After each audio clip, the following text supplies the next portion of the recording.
Chapter 9 The Strangest House Anyone Ever Lived In.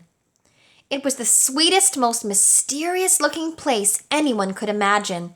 The high walls which shut it in were covered with the leafless stems of climbing roses which were so thick that they were matted together. Mary Lennox knew they were roses because she had seen a great many roses in India. All the ground was covered with grass of a wintry brown, and out of it grew clumps of bushes which were surely rose bushes if they were alive. There were numbers of standard roses which had so spread their branches that they were like little trees.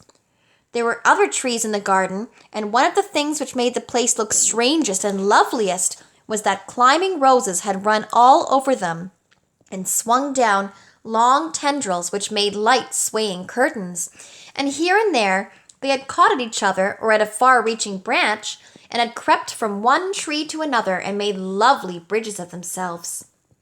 There were neither leaves nor roses on them now, and Mary did not know whether they were dead or alive, but their thin gray or brown branches and sprays looked like a sort of hazy mantle spreading over everything, walls and trees and even brown grass where they had fallen from their fastenings and run along the ground.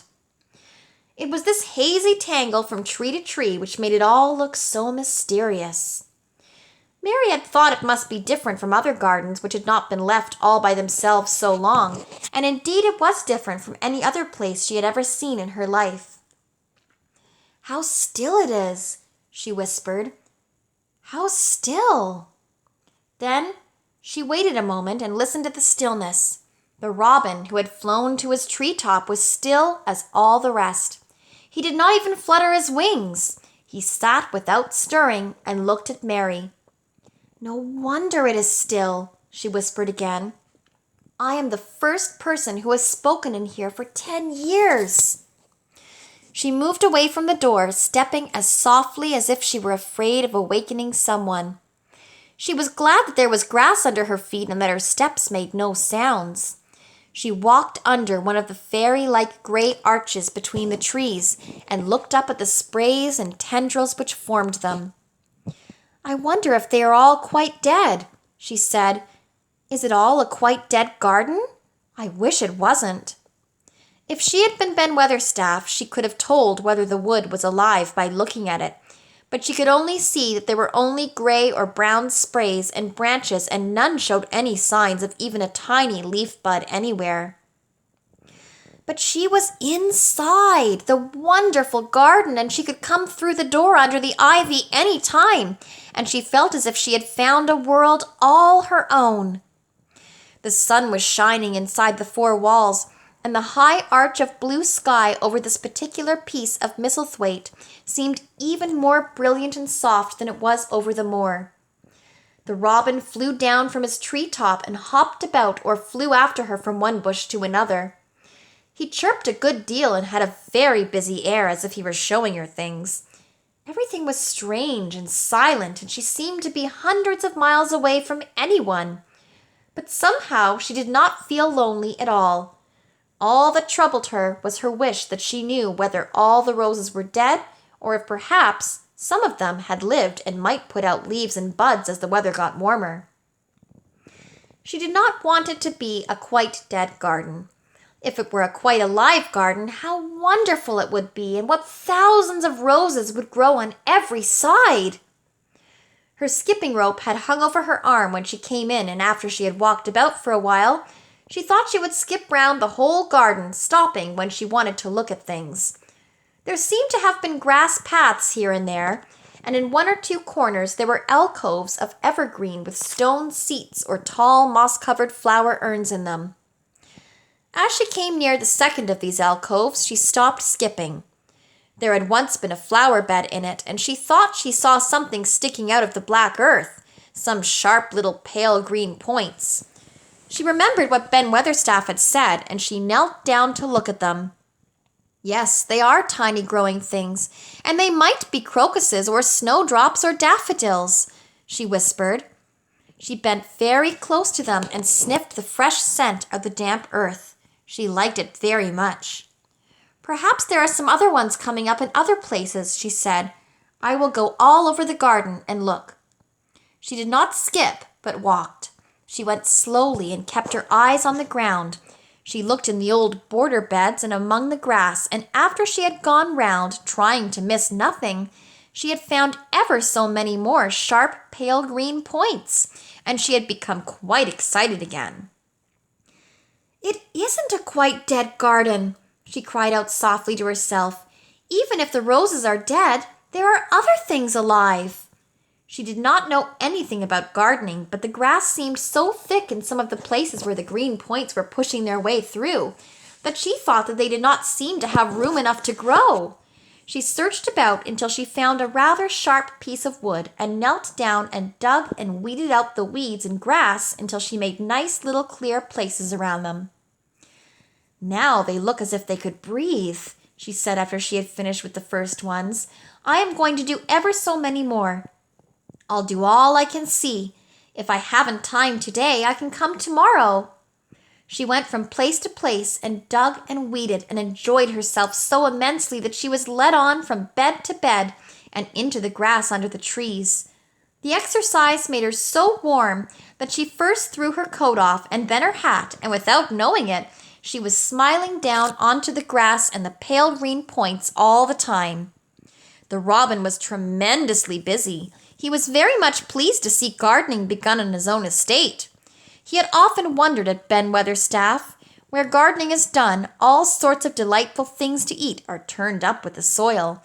Now here was this new kind of creature who was not half Ben's size and yet had had the sense to come into his garden and begin at once.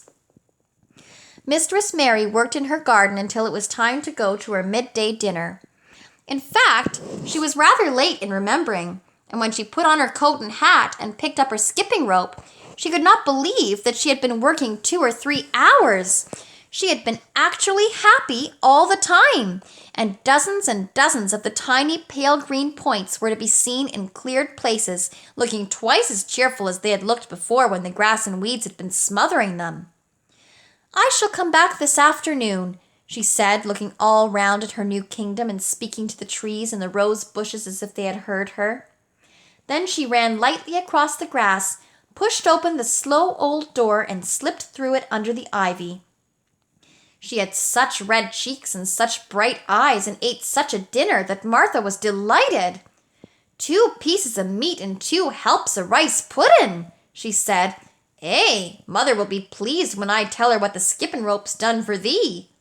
In the course of her digging with her pointed stick, Mistress Mary had found herself digging up a sort of white root rather like an onion. She had put it back in its place and patted the earth carefully down on it, and just now she wondered if Martha could tell her what it was. "Martha," she said, "what are those white roots that look like onions?" "They're bulbs," answered Martha. "Lots of spring flowers grow from 'em.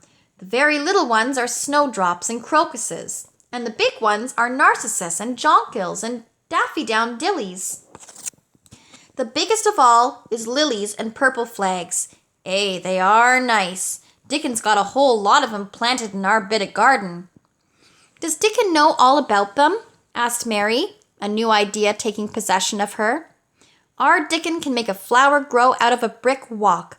Mother says he just whispers things out of the ground." "Do bulbs live a long time? Would they live years and years if no one helped them?" inquired Mary anxiously. "They're things as helps themselves," said Martha. "That's why poor folk can afford to have 'em. If you don't trouble 'em, most of 'em will work away underground for a lifetime and spread out and have little uns.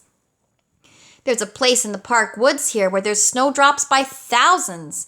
They're the prettiest sight in Yorkshire when the spring comes. No one knows when they was first planted." "I wish the spring was here now," said Mary. "I want to see all the things that grow in England." She had finished her dinner and gone to her favorite seat on the hearth rug. I wish I had a little spade," she said. "Whatever does thou want a spade for?" asked Martha, laughing. "Art thou going to take to diggin'? I must tell Mother that too." Mary looked at the fire and pondered a little. She must be careful if she meant to keep her secret kingdom. She wasn't doing any harm, but if Mr. Craven found out about the open door, he would be fearfully angry and get a new key and lock it up forevermore. She really could not bear that. This is such a big, lonely place, she said slowly, as if she were turning matters over in her mind. The house is lonely, and the park is lonely, and the gardens are lonely. So many places seem shut up. I never did many things in India, but there were more people to look at. Natives and soldiers marching by, and sometimes bands playing. And my ayah told me stories. There is no one to talk to here except you and Ben Weatherstaff, and you have your work to do, and Ben Weatherstaff won't speak to me often. I thought if I had a little spade, I could dig somewhere as he does, and I might make a little garden if he would give me some seeds. Martha's face quite lighted up. There now, she exclaimed, if that wasn't one of the things Mother said.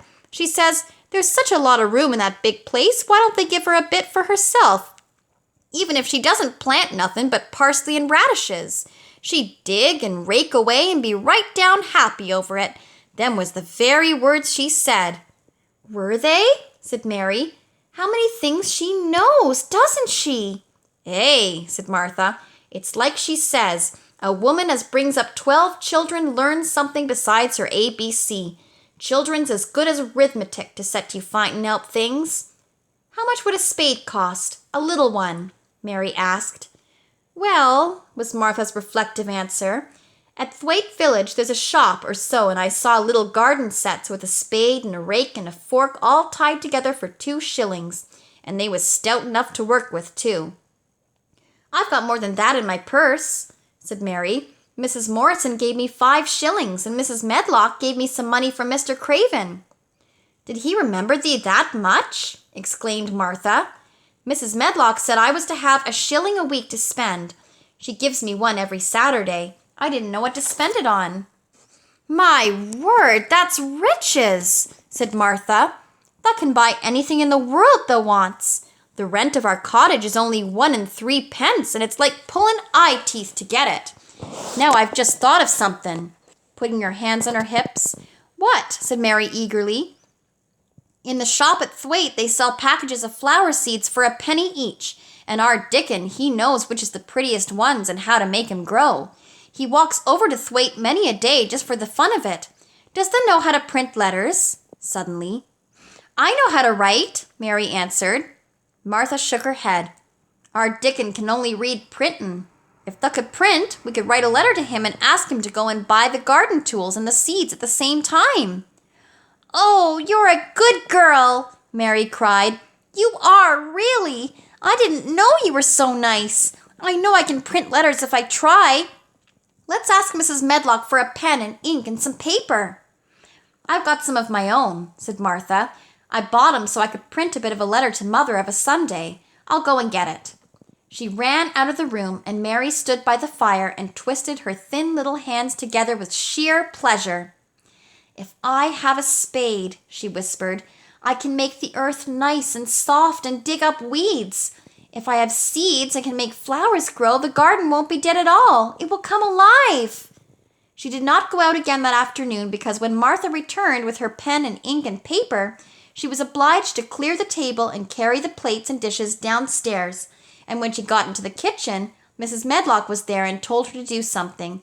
So Mary waited for what seemed to her a long time before she came back. Then it was a serious piece of work to write to Dickon. Mary had been taught very little because her governesses had disliked her too much to stay with her.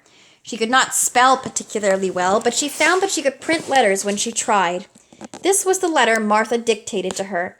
My dear Dickon, this comes hoping to find you well as it leaves me at present. Miss Mary has plenty of money, and will you go to Thwaite and buy her some flower seeds and a set of garden tools to make a flower bed? Pick the prettiest ones and easy to grow, because she has never done it before and lived in India, which is different. Give my love to Mother and every one of you. Miss Mary is going to tell me a lot more, so that on my next day out you can hear about elephants and camels and gentlemen going hunting lions and tigers. Your loving sister, Martha Phoebe Sowerby. We'll put the money in the envelope and I'll get the butcher's boy to take it in his cart. He's a great friend of Dickon's, said Martha. How shall I get the things when Dickon buys them? Asked Mary. He'll bring 'em to you himself. He'll like to walk over this way. Oh, exclaimed Mary, then I shall see him. I never thought I should see Dickon. Does thee want to see him? Asked Martha suddenly. She had looked so pleased. Yes, I do. I never saw a boy foxes and crows loved. I want to see him very much. Martha gave a little start, as if she suddenly remembered something. Now to think, she broke out, to think of me forgetting that there. And I thought I was going to tell you first thing this morning. I asked Mother, and she said she'd ask Mrs. Medlock her own self. Do you mean, Mary began, what I said Tuesday? Ask her if you might be driven over to our cottage some day and have a bit of Mother's hot oat cake and butter and a glass of milk. It seemed as if all the interesting things were happening in one day. To think of going over the moor in the daylight and when the sky was blue! To think of going into the cottage which held 12 children! Does she think Mrs. Medlock would let me go? She asked quite anxiously. Aye, she thinks she would. She knows what a tidy woman Mother is and how clean she keeps the cottage. If I went, I should see your mother as well as Dickon, said Mary, thinking it over and liking the idea very much. She doesn't seem to be like the mothers in India. Her work in the garden and the excitement of the afternoon ended by making her feel quiet and thoughtful. Martha stayed with her until tea time, but they sat in comfortable quiet and talked very little. But just before Martha went downstairs for the tea tray, Mary asked a question. Martha, she said, has the scullery maid had the toothache again today? Martha certainly started slightly. What makes thee ask that? She said. Because when I waited so long for you to come back, I opened the door and walked down the corridor to see if you were coming, and I heard that far-off crying again, just as we heard it the other night. There isn't a wind today, so you see it couldn't have been the wind. Said Martha restlessly. Thou mustn't go walking about in corridors and listening. Mr. Craven would be that there angry there's no knowing what he'd do. I wasn't listening, said Mary. I was just waiting for you, and I heard it. That's 3 times.